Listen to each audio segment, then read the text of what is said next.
Olá, eu vou explicar agora um pouquinho sobre a parte de números quânticos principais. Bom, primeiro de tudo, eu quero que a gente recorde o que são os números quânticos, o que eles indicam, quais os valores que eles assumem. Devemos lembrar que os números quânticos são números que definem a localização dos elétrons. É como se a gente estivesse definindo o endereço dos elétrons dos orbitais atômicos. Então, nós utilizamos os números quânticos para definir a localização dos elétrons e, principalmente, a palavrinha do dia, energia. Por que eu quero saber de energia? Porque a gente vê lá na frente, na ligação química, que quem participa da ligação química?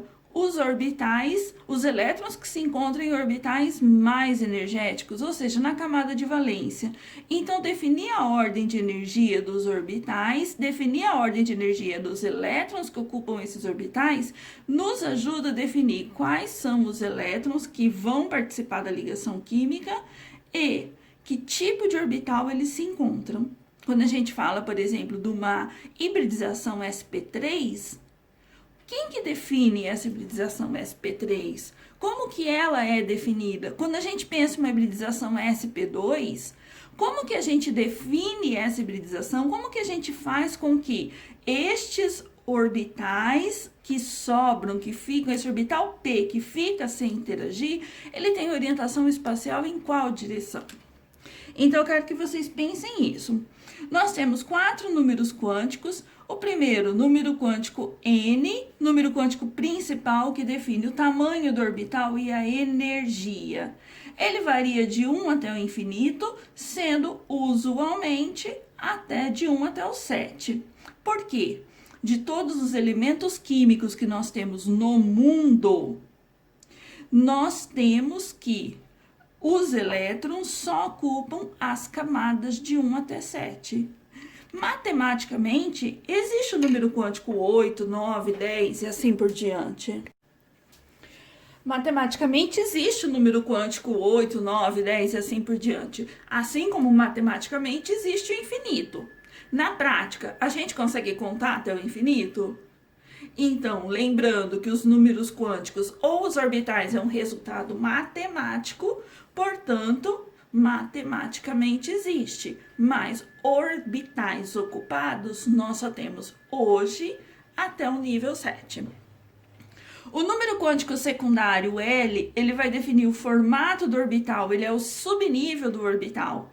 Ele vai definir a forma dessa região de probabilidade de encontrar o elétron. Existe uma contribuição energética dada pelo número L. Embora o número quântico principal N é quem define a energia do orbital, eu tenho uma variação, uma contribuição energética. Ele não define energia, mas ele contribui energeticamente. Tanto que nós temos orbitais S, P e D. Existe uma ordem de energia entre eles? Existe. O orbital S é mais estável, tem mais baixa energia que o orbital P, que por sua vez tem mais baixa energia que o orbital D. Isso está relacionado ao poder de aproximação do núcleo. Então, quando a gente pensa no formato do orbital S, do orbital P, do orbital D, nós temos uma diferenciação em aproximação do núcleo e é daí que vem essa contribuição energética. O número quântico secundário, ele varia de 0 até n-1. Destaque a isso. Até, a gente vai ver aqui depois que a gente esquece desse valor. O terceiro número quântico, ml, ele refere-se à orientação espacial. O gráfico da função de onda não tem relação nenhuma com a distância em relação à origem, com a distância em relação ao núcleo. O que define, o que reflete isso? No que reflete isso? Não tem contribuição de energia. Então, quando eu tenho o orbital com ml mais L, com ml, número quântico magnético, mais L, 0 e menos L, os três são energeticamente iguais. Então, ml define apenas a orientação espacial. E por último, o número quântico de spin, que vai assumir valores apenas de mais meio e menos meio. Número quântico magnético de spin vai estar relacionado com o campo magnético, com o número de spin do átomo. A gente vai desenvolver aqui um pouco desses números quânticos. Primeiro, quais são os níveis que eu tenho? Quais são as camadas que eu tenho? Quais são os números quânticos principais? 1, 2, 3, 4 e assim por diante. Então, tem vários outros. Eu vou me fechar apenas de 1 a 4. Se N vale 1, L vale quanto? L varia de 0 até N menos 1. Então, L pode ser 0 e pode ser N menos 1. Ou seja, 1 menos 1, L só pode ser 0. Não tem outra opção. Porque este valor de N limita o número quântico secundário, certo? Vamos ver o segundo exemplo. Se N vale 2, L pode ser 0.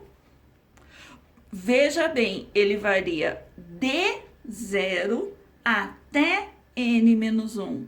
Então, L pode ser 0 e pode ser N menos 1, 2 menos 1 pode ser 1. Então, eu tenho as duas possibilidades para L quando eu tenho o número quântico principal igual a 2. Número quântico principal igual a 3.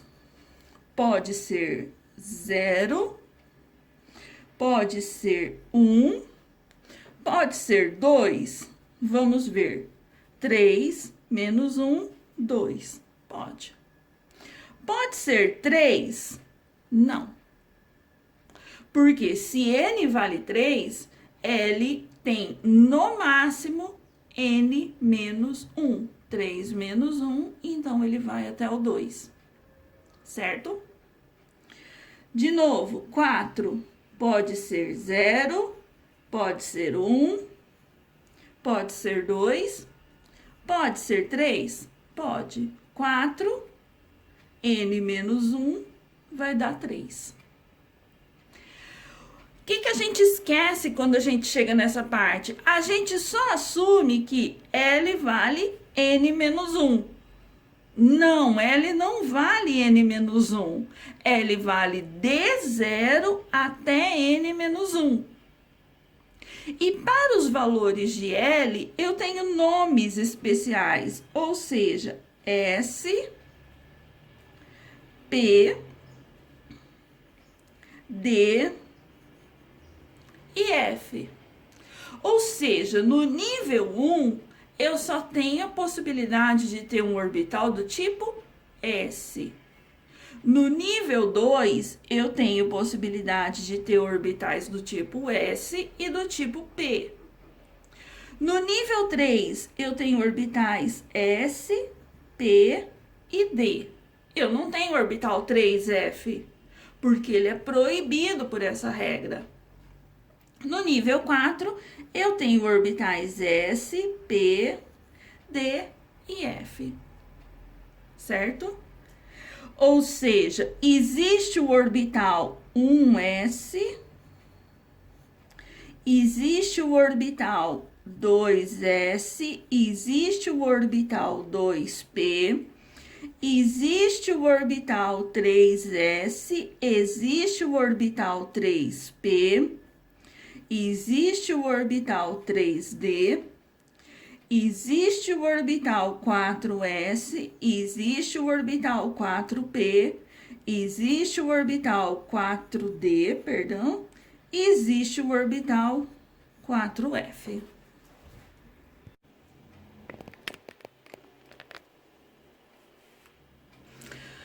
Continuando, IML.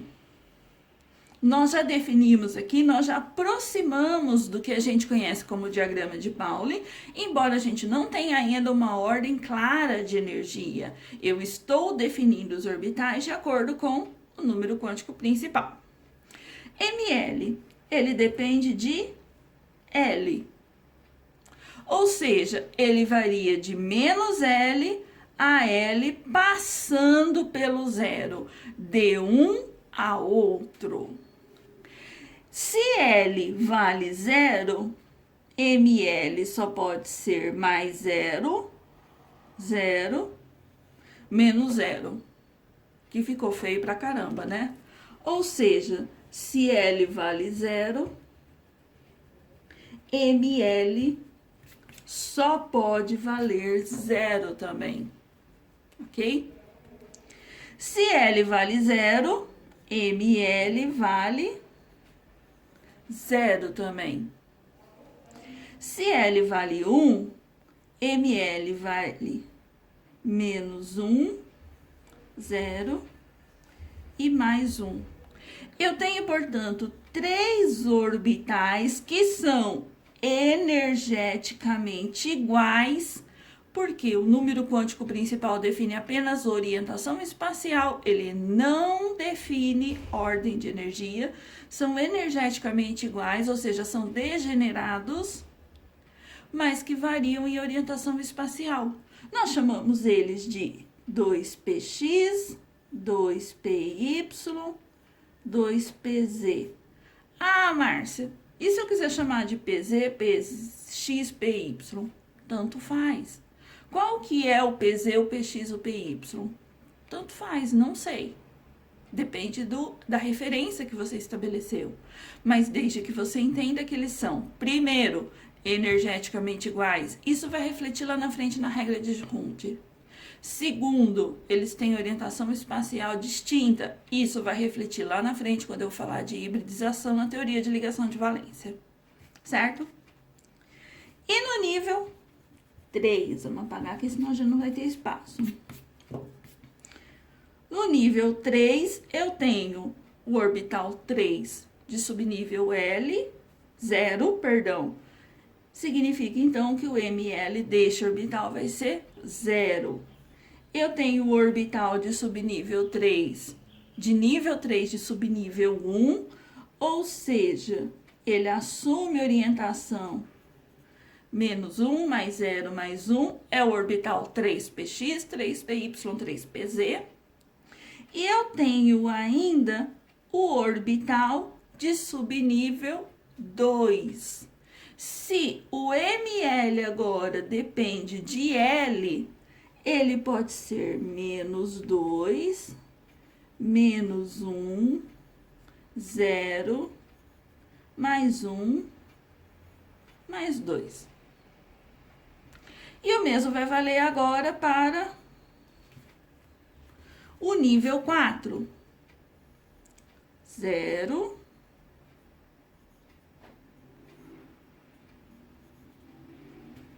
1,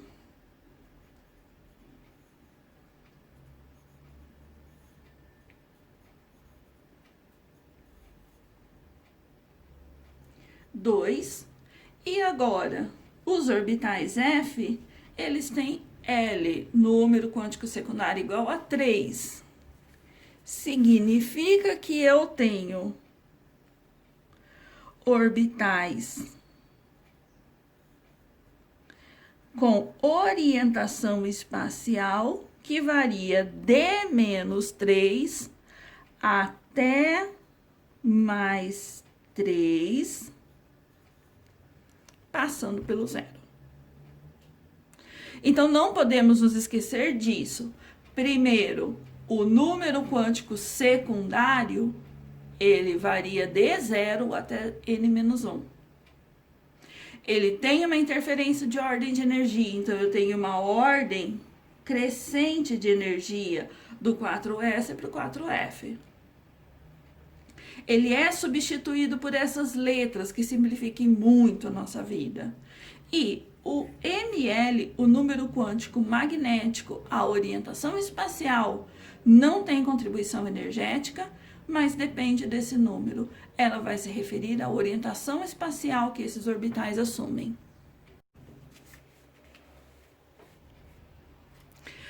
Vamos agora para a ordem do existe ou não existe. Eu dou uma combinação de números quânticos para vocês e peço para que vocês avaliem se esse número quântico existe ou não existe. Tá vendo na pontinha da folha? Primeiro, o que eu tenho que ver? Qual a ordem que está sendo apresentada? Geralmente, a gente vai apresentar na ordem N, L, ML, MS. Existe o número quântico principal 3? Ele varia de 1 até o infinito. Ou seja, pode ser 1, pode ser 2, pode ser 3, pode ser 4. Então, 3 existe, certo? Existe o número quântico principal 2. L pode ser de 0 até n-1. Então, se o número quântico é 3, L pode ser 0, 1 e 2. Se o número quântico principal é 3, L pode assumir valores de 0, de 1 e de 2. Existe o número quântico principal 2. L define o valor de ml. Então, ml varia de menos L, ou seja, menos 2, menos 1, 0, 1 e 2. Ou seja, para essa combinação, existe. E MS pode assumir valores de menos meio e mais meio. Ou seja, essa combinação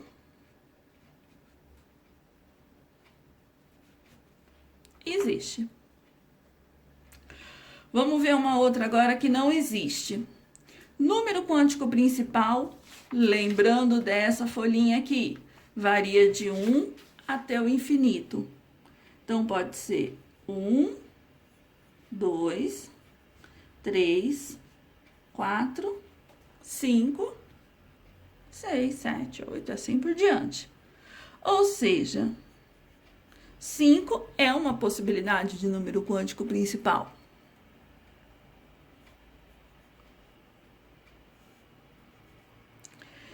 L varia de 0 até n-1.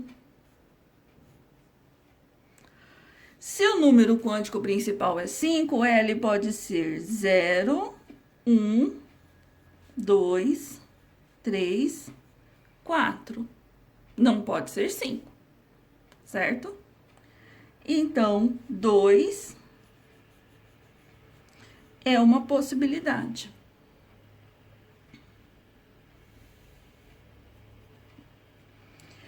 ML varia de menos L, 0, a mais L. De menos L a L. Se o L vale 2, menos 2, menos 1, 0, 1 e 2. 3 não é uma possibilidade válida para ML quando L for 2. Então, eu já nem vou olhar o último, porque esse número, esse conjunto de número, não existe. Porque se L vale 2, ML tem que valer no máximo 2 e nunca vai poder valer 3. Ok? Não é um endereço válido para a localização do elétron.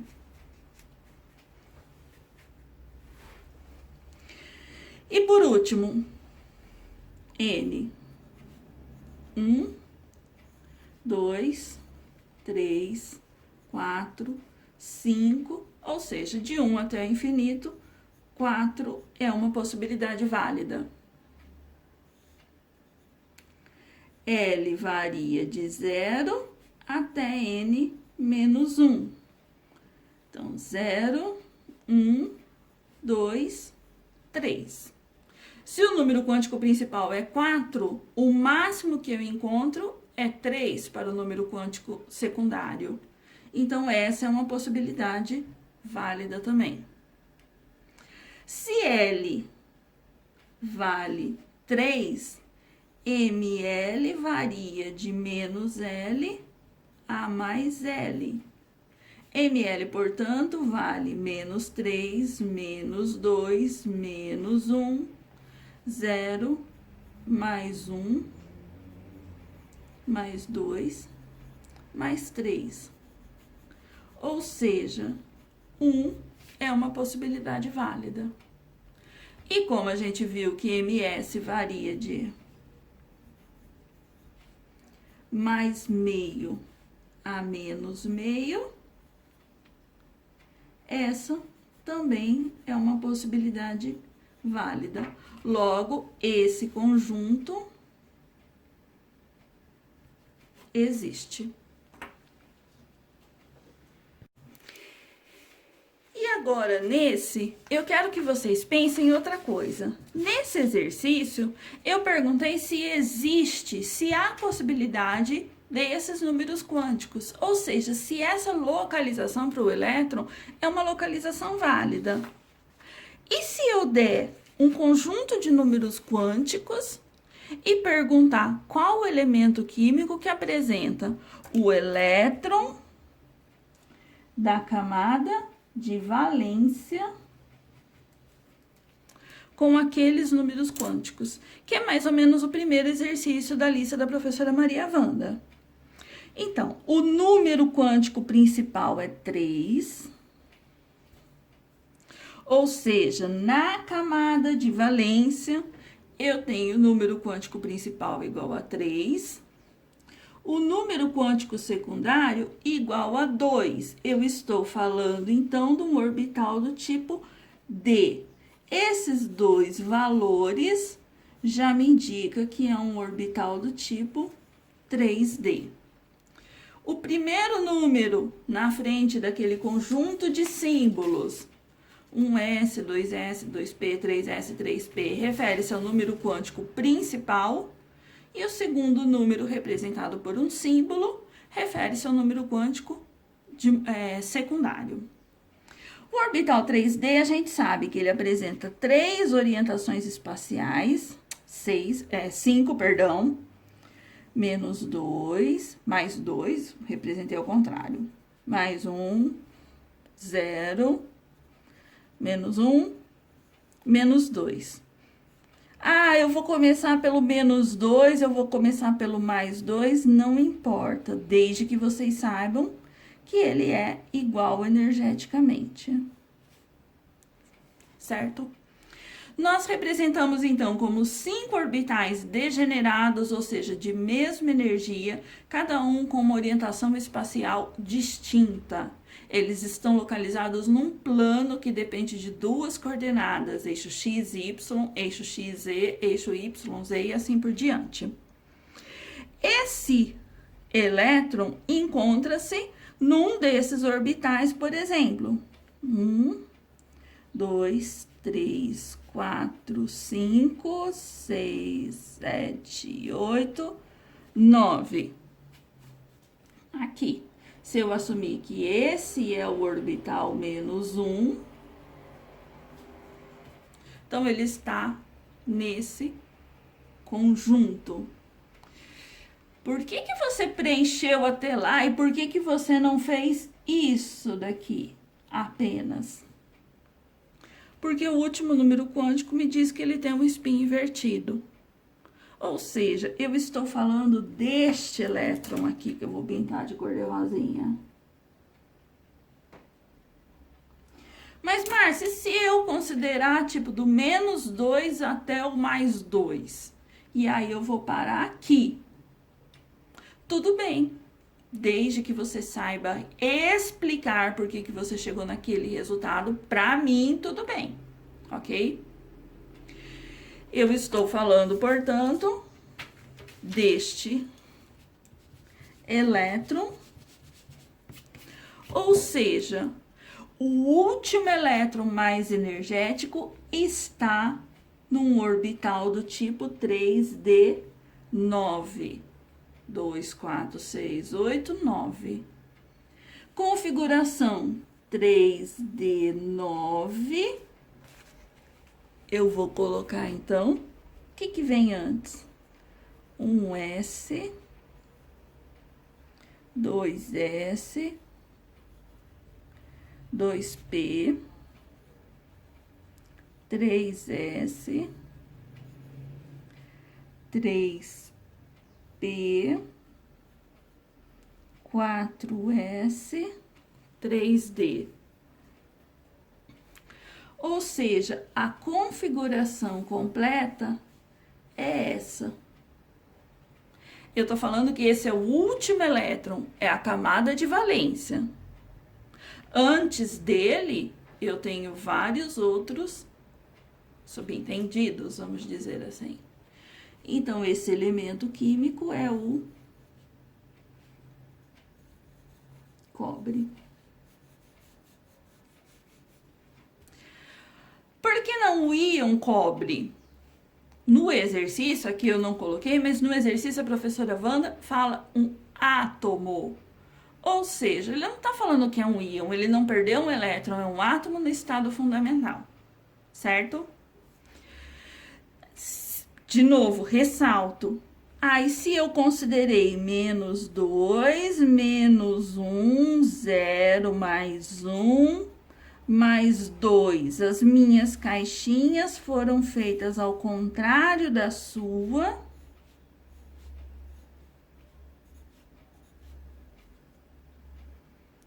E a minha representação é essa. Ou essa aqui. Menos meio, né? O meu orbital, meu elétron de camada de valência é esse daqui, que dá uma configuração 3D7, que corresponde ao cobalto. Vai estar errado? Para mim, professora Márcia, não, desde que você saiba explicar por que você chegou em cobalto. Ok? Outra dúvida de vocês. Quantos elétrons cabem num nível de N igual a 3? Quantos elétrons cabem num nível de N igual a 2, L igual a 1, que foi o exercício que vocês me disseram? Eu não estou perguntando quantos elétrons cabem no átomo. No átomo era aqui. Qual é o elemento que apresenta a camada de valência igual a esse? Eu estou perguntando quantos elétrons cabem no nível. Ou seja, no nível 2 cabe 8 elétrons. De onde você tirou essa informação? Daqui. No nível 2 eu tenho 6 orbitais.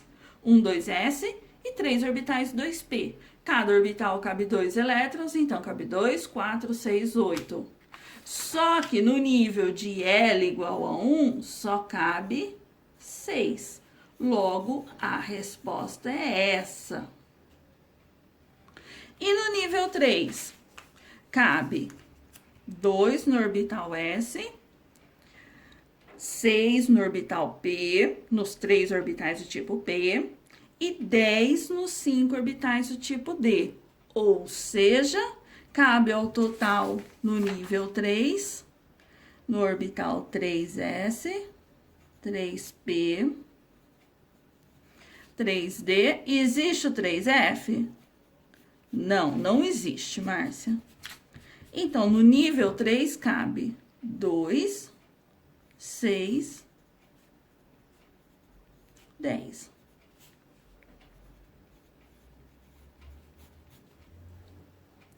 Então, quando a gente falava, a camada K cabe 2 elétrons, camada L cabe 8 elétrons, camada M cabe 18 elétrons. Quando a gente aprende isso lá no ensino médio, na verdade a gente estava considerando todos esses orbitais. É que a gente não se focava nos subníveis, a gente tratava as camadas como um todo. Agora a gente sabe que eu tenho subníveis e esses nos subníveis têm interferência energética. Qual que é a dica que eu dou? Presta atenção no que está pedindo no enunciado. Se eu estou falando de um íon, eu não estou falando de um átomo. Se eu estou falando de um átomo, eu não estou falando de um íon. Se eu estou falando quantos elétrons cabe no átomo que apresenta como camada de valência o subnível 3, então vocês vão considerar todas as camadas até chegar no nível 3. Se eu estou falando quantos elétrons cabem no nível ou no subnível, eu quero que vocês foquem naquele endereço, naquela localização dos elétrons.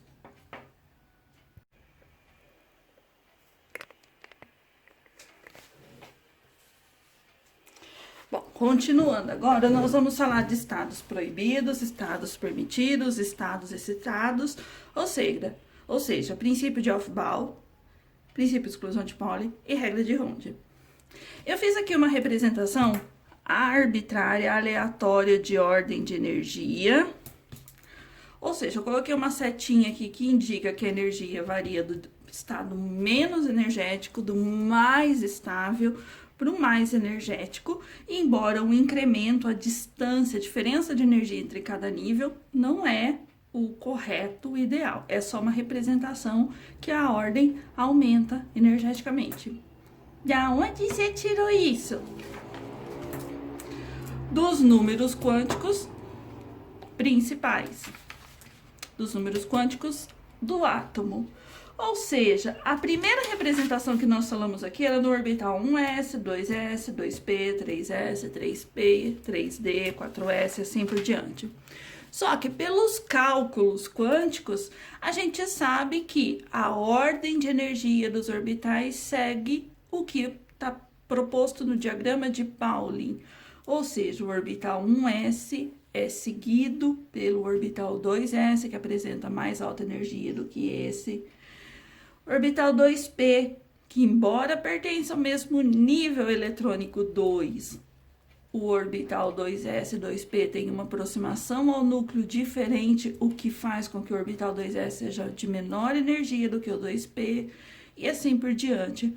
Quando chega aqui, eu tenho que o poder de aproximação, poder de penetração do orbital S é tão grande, vocês veem isso lá na carga nuclear efetiva, que faz com que o orbital 4s seja menos energético, mais estável energeticamente do que o orbital 3d. E a gente define essa ocupação pela regra de Runge.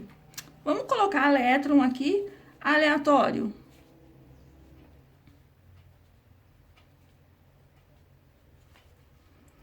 Sete, oito, opa, fiz errado aqui, vocês viram, né? 1, 2, 3, 4. Façamos de conta que é o átomo de 3d4 cromo. Ele apresenta 24 elétrons a serem distribuídos, que nós distribuímos 2, 4, 10, 12, 18, 19, 24, ok? Os elétrons estão ocupando uma ordem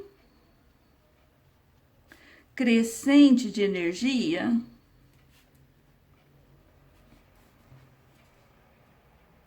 Ou seja, eles começaram a ocupar os orbitais de mais baixa energia sucessivamente? Sim. Então, beleza. Eu tenho, no máximo, 2 elétrons por orbital. O Princípio de exclusão de Pauli vai dizer que um átomo, um elétron no átomo, não pode ter os mesmos 4 números quânticos iguais. Nós vamos ver isso ali na frente, que... onde estava aqui? Não existe 2 números quânticos iguais? Existe. Então, nível 2 pode ter ml menos 2, menos 1, 0, mais 1, mais 2. Ou seja, eu tenho nível 2, L2, subnível 2 e ml2. Ele não pode ter os mesmos 4 números quânticos iguais que um outro elétron. Então, nós vamos ver isso lá na frente. E os elétrons estão o mais espalhado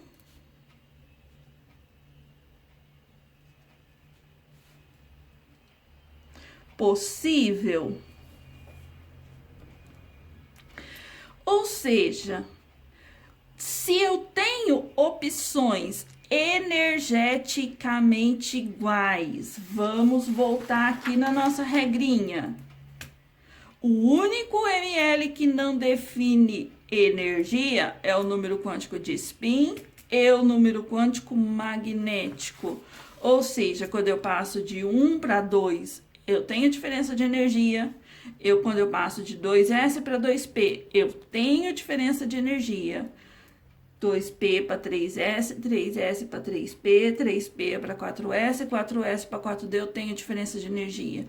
Quando eu passo de 3d, aqui eu falei 4d, tá errado, de 4s para 3d.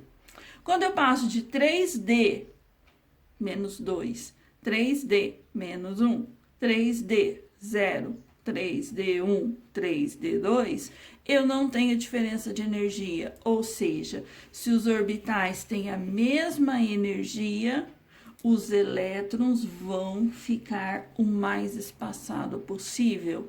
Por quê? Porque essa situação aqui, emparelhamento de elétrons, gera repulsão. Repulsão refere-se a gasto energético. Então, se eu tenho que gastar energia para mudar de subnível, aí vamos verificar o que compensa mais: a energia de repulsão ou a diferença de energia entre os níveis. Lembrando que aqui a nossa diferença é aleatória, não é os cálculos exatos. Por outro lado, se eu não tenho diferença de energia entre os orbitais possíveis, para que eu vou gastar energia de repulsão?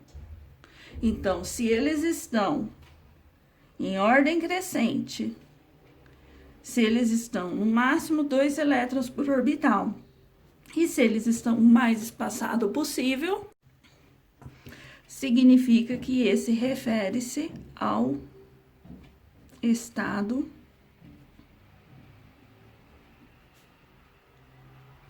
fundamental.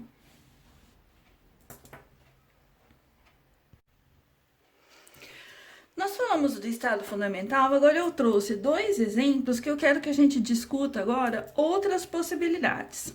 Primeiro, foco no primeiro exemplo, certo? Eu tenho que o princípio de Aufbau, a regra de Aufbau diz que eu ocupo os orbitais em ordem crescente de energia. O princípio de exclusão de Pauli me diz que eu tenho no máximo 2 elétrons em cada orbital. E a regra de Hund me diz que eles têm que estar o mais espaçado possível. Então, eu quero que a gente preste atenção nesse exemplo 1 aqui por enquanto. Orbital 1s, 2s, 2p, tem outros aqui para cima, mas a ocupação se dá até esse. O orbital 1s cabe 2 elétrons, beleza. Orbital 2s cabe 2 elétrons, tá, só tem 1. Pode ser que o átomo só tenha mais 1 elétron. Orbital 2p tem 3 elétrons. Ou seja, um elétron que poderia estar aqui está ocupando um orbital de mais alta energia. Que estado refere-se a esse? Ele respeita a ordem crescente de energia? Não, porque enquanto eu ainda tiver espaço disponível,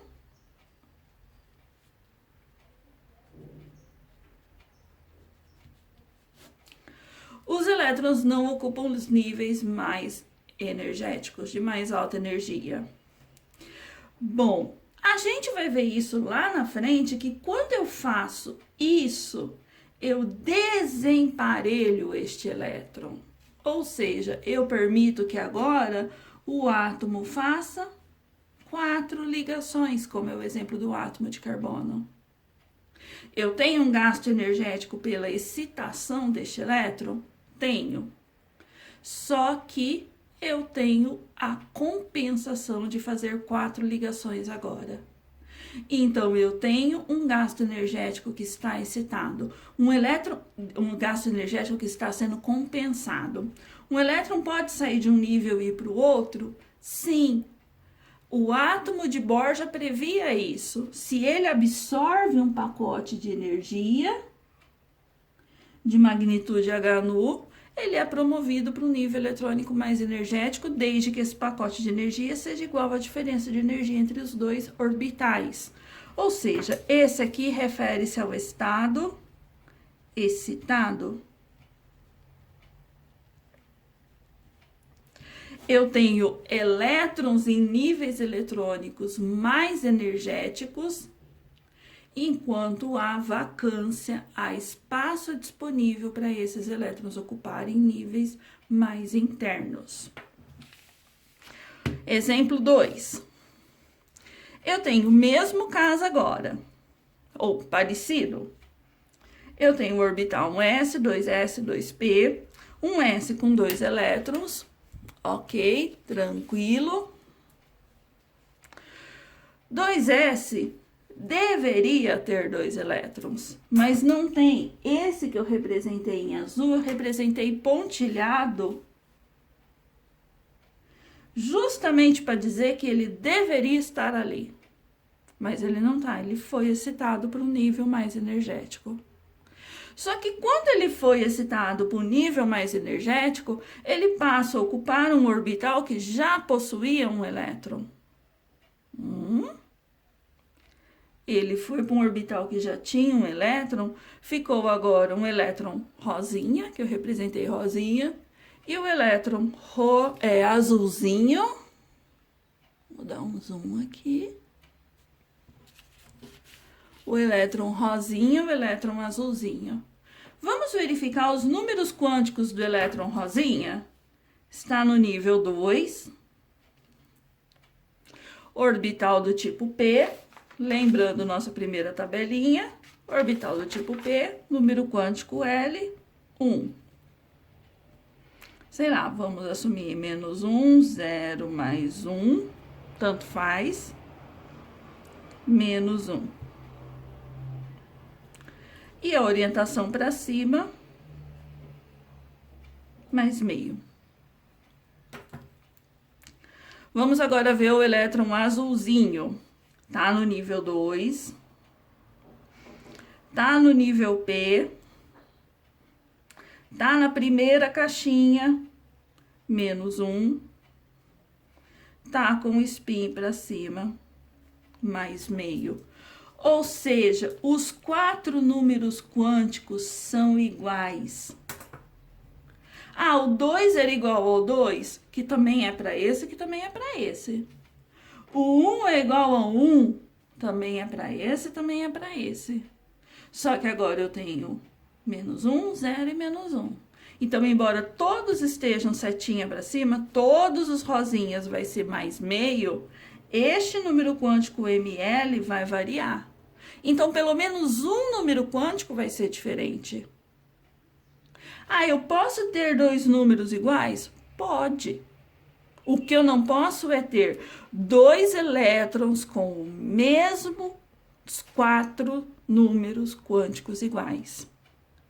Nesse caso, o elétron rosinho e o elétron azulzinho têm os 4 números quânticos exatamente iguais. Ou, em outras palavras, eles têm o mesmo spin. Isso é um estado proibido por princípio de exclusão de Pauli. Entende agora o que eu quero dizer com não pode ter os 4 números quânticos iguais? Não pode ter os mesmos números quânticos iguais, 2 elétrons, que é esse caso. A gente já percebe de cara um estado proibido por Pauli quando ele tem 2 elétrons com o mesmo spin no mesmo orbital. E agora, nesse último, nós vamos falar da regra de Hund. Eu trouxe 2 exemplos, átomo de berílio e átomo de carbono. Quando eu penso na configuração eletrônica do berílio, ele tem 4 elétrons, 2 ocupam o orbital 1s, não cabe mais elétrons, só tem espaço para 2, só tem vacância para 2, eles têm o gasto energético, mas não tem outra opção. Então, eles ocupam o orbital 2s, preencheu, pronto, acabou. Tem 5º elétron? Não tem. Se tivesse, ele teria que ocupar o orbital 2p, de mais alta energia.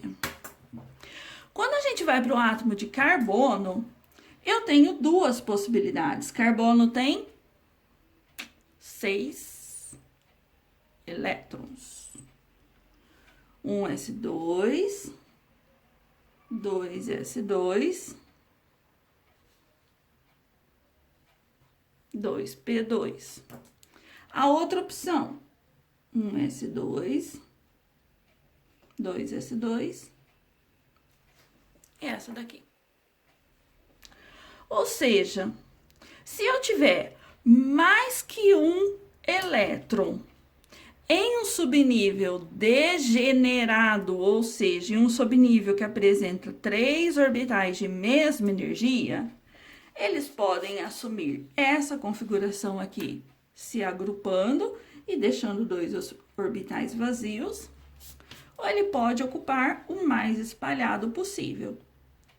Se eu tenho essa situação, eu tenho uma repulsão elétron-elétron. Repulsão elétron-elétron, 2 cargas negativas, implica em gasto de energia. Vamos avaliar agora essa outra situação. Eu tenho repulsão? Márcia, você tem nos 2 primeiro. Tô falando da camada de valência. Porque aqui não tinha opção. Ou ele emparelhava, ou ele ocupava um orbital de mais alta energia. Convém emparelhar. Então, não tô falando dessas repulsões. E outra, essas 2 repulsões é a mesma para esse estado azul ou para esse estado vermelho. Então, eu não tenho repulsão elétron-elétron no orbital 2p.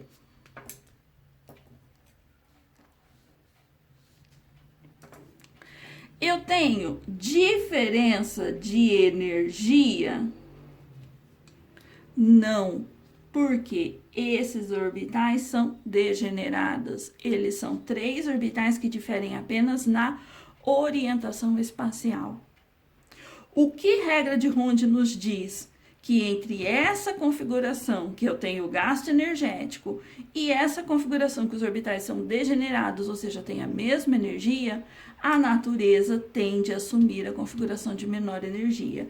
Isso aqui, então, é proibido pela regra de Hund.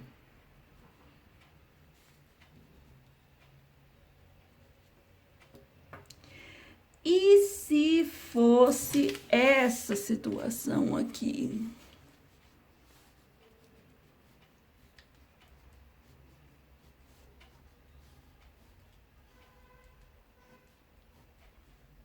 Átomo de oxigênio. Tem 8 elétrons. 2, 4, 5, 6, 7. E o outro? Eu tenho o orbital 4s aqui. 1s, 2s, 2p, 3s, perdão, falei 4s, tá errado. Eu tenho o orbital 3s aqui. Muda o nível eletrônico. Gente, mudou o nível eletrônico, é o que define a energia do orbital. Mudou de camada, então já é gasto energético, isso já tá na cara. Ou o oitavo elétron ocupa este nível, ou ele ocupa esse nível. Se ele ocupar esse nível, ele tem gasto de emparelhamento. Se ele ocupa este nível, ele tem a diferença de energia entre os orbitais. A natureza vai assumir a situação mais favorável. A diferença de energia é maior do que a energia de emparelhamento. A configuração eletrônica do oxigênio, portanto, vai ser essa.